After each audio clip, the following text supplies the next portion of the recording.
It's a hard one. Plenty of character about the old girl, isn't there? It's a lot of people say the atmosphere, and that there's a risk of losing the atmosphere there. But as long as the new stadium's built the right way, the fans are nice and close, and close to the action, and the people here make the atmosphere. So I'm pretty sure that'll be transferred up there quite easily.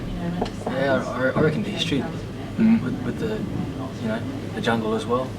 And obviously you look around and you can walk around and there's photos up of the past and present players, and for me, like that's one thing that I really like about this place is the history that it's got behind it. So I think that'll be missed.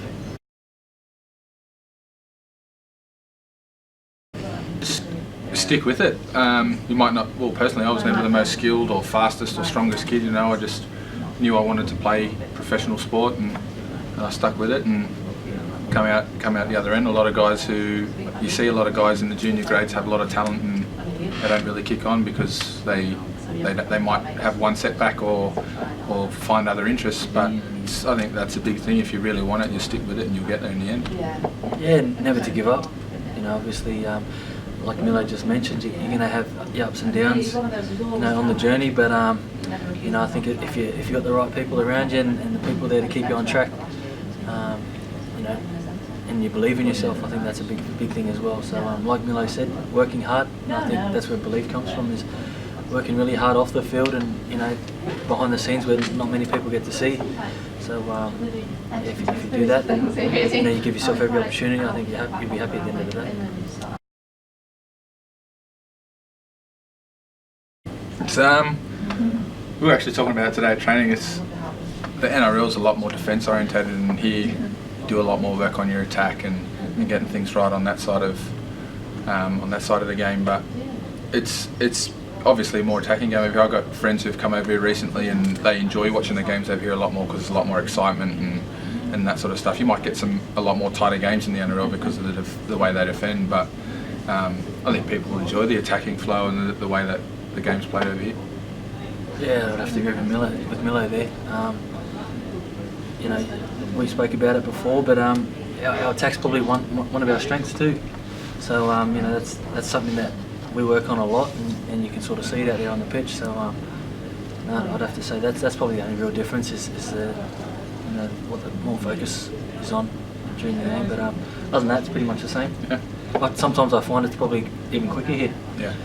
The fact because you're basing your game more on attack, so you got to be a lot more wittier and I think thinking a lot more snappier. Yeah. You guys to come and join Castleford then? Obviously knowing Millo, playing with Millo in the past, he was obviously one of my good friends that I could depend on to ask for an opinion, and it doesn't surprise me that there wasn't much, all good things and not much bad to say about the club. But as mentioned before, I think the history, that it's got, and the bit of research that I did on the club, and how family orientated they are, and obviously coming over with a partner is always it's a hard decision to make, but obviously knowing Grant and Amy and also Justin and Bree, I think that made my decision probably that little bit easier. For me, the club was a lot different when I first got here. But initially, I had a chat to Basil, and he told me about the club and the fans, and he said that there's a really good group of young kids coming through the club at the time. You had your Milners, your Daz Clarks, your Yogi Holmes, who are obviously some are still at the club now, and he asked me to come over and try and help bring some of those guys through. And to tell you the truth, I haven't had to do too much with those boys. They're all a good set of young fellas who really know their stuff, and yeah, it just appealed to me. And once we've come over here, I've enjoyed it. We've got better ever since. Every year we've improved and loved it. Until now, but I think no matter what you do in the game, you always remember that the first time you step on the field in whatever competition, NRL or over here. I remember my first game was in the NRLs for Cronulla against Brisbane. I'll never forget that. It was rainy night in Cronulla, which is pretty standard around there in winter, and my first game here was I think it was home against Leeds, so it's a pretty memorable one as well. Yeah, I'd have to say I've probably got a couple as well. My debut would probably be one for Canterbury back in 2006, but also I think representing New Zealand and Samoa as well. They probably have to be highlights. Before, during, after, half time, any chance he gets. Yeah, of course I'd moisturise before a game, but that's not right before the game. Now, obviously I have a shower before I get ready, so I do, but that's just, you know. The disturbing bit's when you ask the boys to do your back though. That's a lie. That's a lie. No, I do moisturise before a game at home when I'm getting ready, but when I'm here, mate, it's just all about the game. I'm too focused to do anything like that.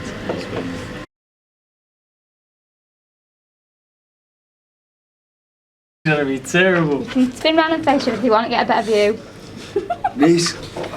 I'm ugly enough as Well, it is, let alone. don't make a joke then, do it properly. I'm gonna do you properly. I can't draw though. Yeah, I think I'm gonna try.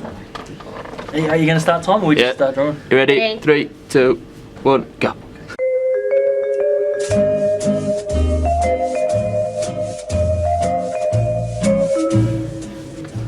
You've got nice eyebrows actually. You pluck them? Stop it. You're interrupting me, mate.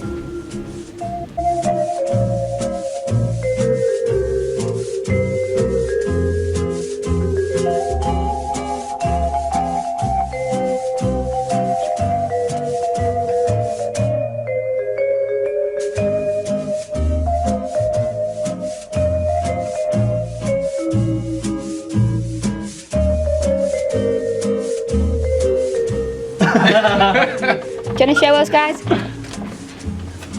Excellent. There is tattoos by the way. Werewolf! Brilliant job. Thank you very much.